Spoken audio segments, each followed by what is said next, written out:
তখন বাজে ভোর ৫টা। তোমরা কে কে ওঠো গো ছেলে বা মেয়ের স্কুলের জন্য এত তাড়াতাড়ি? সকালে ছিল সব রকম সবজি দিয়ে ডিম ভুজিয়া করে ছেলের জন্য ফ্রাইড রাইস। এটা ছিল স্কুলের টিফিন, আর এটা ছিল ব্রেকফাস্ট, রুটি, আলু আর ডিম ভুজিয়া দিয়ে সবজি আর কলা।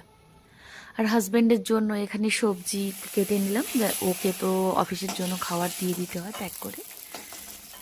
আগে রান্না হয়েছিল ফুলকপি দিয়ে মাছ দিয়ে ঝোল, আর মিষ্টি কুমড়ো একটু কালো জিরে কাঁচা লঙ্কা দিয়ে ভাজা।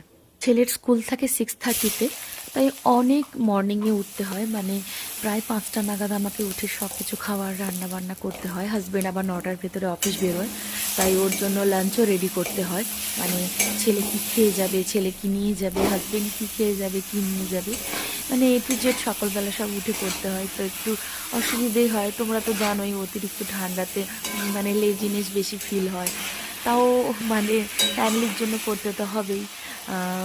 তার জন্য চেষ্টা করি যত তাড়াতাড়ি করে রান্না কমপ্লিট করে রাখা, রাত্রি থেকে সবজি কাটাকুটি করে প্রায় সব কিছুই আমি রেডি করে রাখি। অনেক সময় মশলাগুলোও প্রায় আদা রসুন পেঁয়াজ সব ছাড়িয়ে রাখি, যাতে করে সকালবেলা ওদের কোনো রকম কোনো সমস্যা না হয় আমার টিফিন রেডি করতে দেরি হলে। তো হাজব্যান্ডকে এটাই আজকে খাওয়ারে মানে দুপুরে লাঞ্চ হিসেবে প্যাক করে দিয়েছিলাম। আর ও খেয়ে গেল রুটি সবজি আর কলা।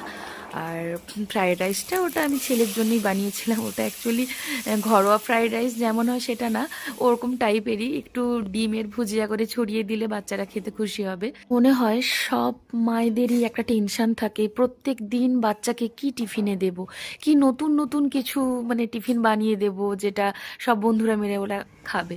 যাই হোক, হাজব্যান্ড এখানে অফিসে চলে যাচ্ছে, পরে আবার কথা হবে, টাটা।